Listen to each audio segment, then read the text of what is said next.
Hola,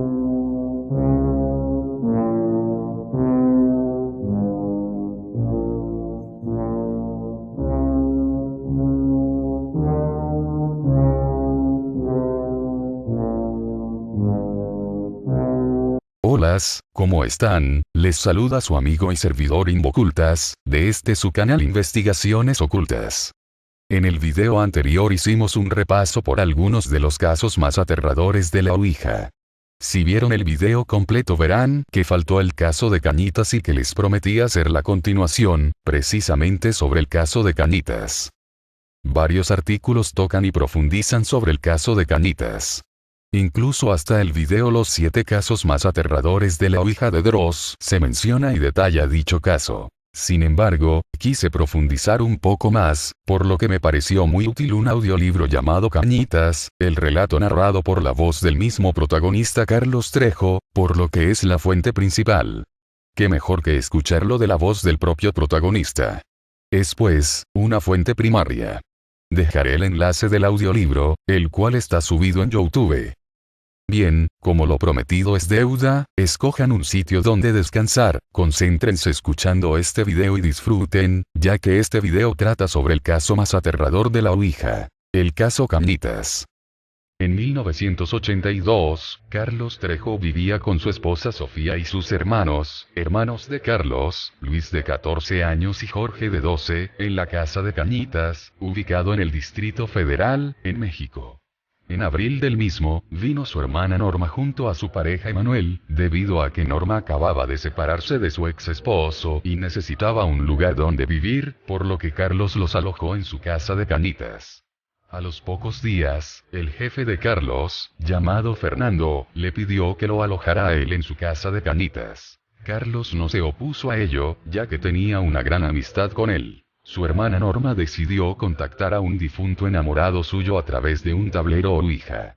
Decidió buscar a una bruja, la cual se llamaba Margarita. El primer suceso paranormal fue el que vivieron Carlos, Norma y Emanuel cuando viajaban en el auto de Carlos rumbo a la casa del padre de Carlos y Norma cerca de las Torres Satélite en el DF. Por el Panteón Santorum, Norma, quien venía conduciendo, detuvo el carro y le pidió a su hermano Carlos que conduzca. Al regresar a la casa, Norma les contó a todos que el motivo de la extraña reacción que tuvo en el carro era porque mientras manejaba, un cuervo que solo ella vio picoteaba el parabrisas del auto, cosa que ninguno le creyó a excepción de Sofía.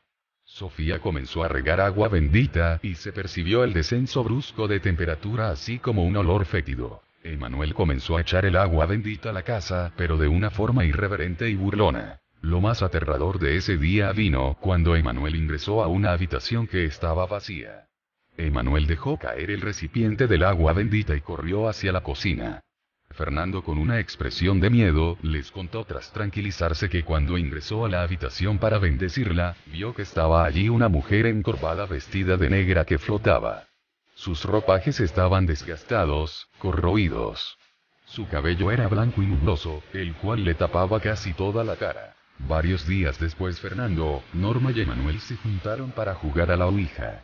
El tablero había sido curado por la bruja Margarita, quien les prohibió jugar pasado las 6 p.m.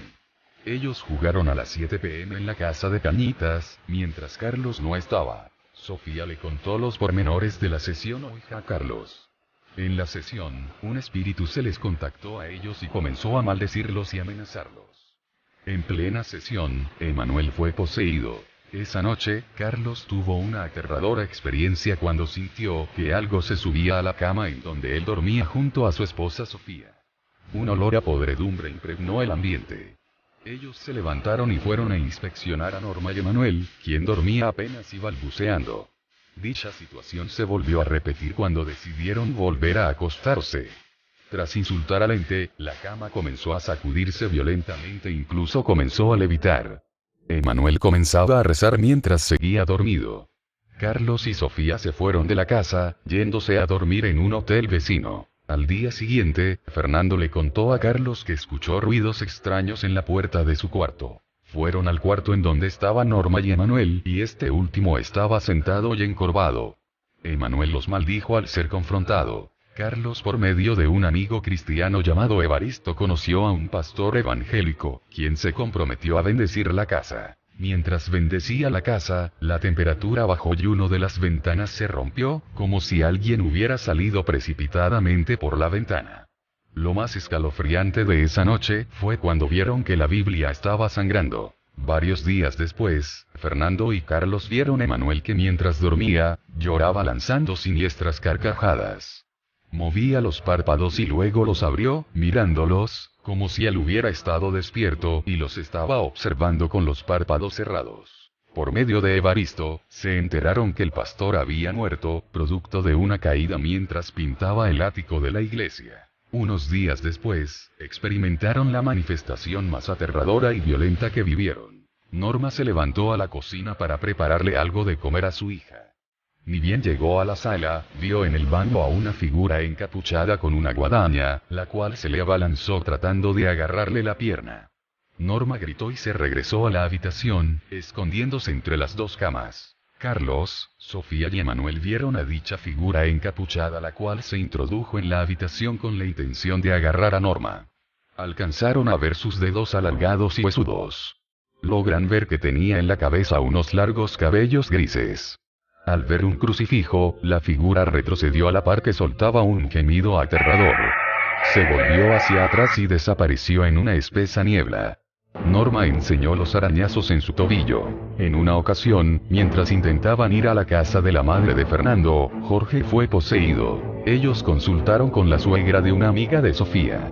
Ella les dijo que había que hacer un ritual antes de las 6 p.m. para revertir lo que hicieron, ya que el demonio que contactaron había poseído a Emanuel y a Jorge para afectarlos para luego matarlos. Hicieron la limpia de la casa, siendo lo más alarmante que Emanuel quería lanzarse a los carros para que lo atropellaran, pero Carlos lo detenía, evitando que se consuma un accidente. Tras 2 intentos más, quemaron un muñeco en un lugar apartado para evitar que alguien se lleve el espíritu. Las cenizas formaron una siniestra cara que les sonrió. Pasado ello, todo volvió a la normalidad, aunque Norma y Emanuel se separaron. Solo se quedaron en la casa de Cañitas Carlos, Sofía, Luis y el bebé recién nacido de Carlos y Sofía. Ellos conocieron a Marta, que estaba padeciendo lo que ellos sufrieron. Fueron a la casa de Marta y se manifestó el mismo descenso de temperatura y el mismo mal olor que ellos habían vivido en Cañitas. Lo más inquietante es que Carlos sintió la misma presencia que le era conocida. Volvieron a la casa de Marta. Se fue la luz en la colonia. Escucharon un jadeo justo donde estaban parados, apagándose las velas. Encendió la luz de las velas y Carlos vio al mismo ser encapuchado. Carlos inquirió en que había algo en común que los conectaba a Marta, y esa conexión era la misma persona que curó la tabla de Ouija, la bruja Margarita. Al buscar a la bruja en su casa, ubicada en la colonia de Garibaldi, una vecina del lugar les contó que dicha bruja había fallecido hacía más de 30 años. Tras esto, se enteraron que Emanuel murió en un accidente automovilístico junto a parte de su familia y que Fernando murió producto de una bala perdida mientras estaba en un bar. Sofía le dijo que soñó que el espíritu le dijo que ella también moriría. Días después se le diagnosticó a ella una extraña enfermedad que acabó con la vida de Sofía. Tras la muerte de su esposa, se le apareció la figura encapuchada que se rió sobre la muerte de su mujer. Carlos lo confrontó enojado y este se desapareció. Hasta aquí fue lo que vivió Carlos Trejo. Luego lo llevó a través de algunas cadenas televisivas. Ahora, analizando su increíble relato, no es descabellado preguntarse si la bruja Margarita había muerto, a quien acudió Marta, que justo fue la misma mujer a quien acudieron Norma, Fernando y Emanuel. ¿Era acaso el espíritu de Margarita quien en realidad no solo curó la Ouija, sino que también fue conjurado y estaba produciendo los fenómenos que amargaron la vida de los involucrados? Si recuerdan, Emanuel había visto que una mujer de cabello largo y blanco, la cual es la misma entidad encapuchada, ya que ésta también tenía los cabellos grises. Ellos se reunieron luego con el espíritu de la bruja. Por lo que a mí respecta, creo que el espíritu de Margarita se les presentó para hacerlos desistir, y que luego les curó la tabla Ouija y luego se les apareció para causarles todos los estragos que vivieron. Como ella era una bruja, al morir no es de extrañarse que su espíritu no haya tenido un feliz descanso. Más allá de que si Carlos Trejo inventó esta historia, si esta fuera cierta, es la historia más aterradora de casos Ouija. ¿Ustedes qué opinan? Les pido que se suscriban a mi canal, denle me gusta al video. Comenten y compartan. Les habló su amigo Milton. Me despido. Buenas noches.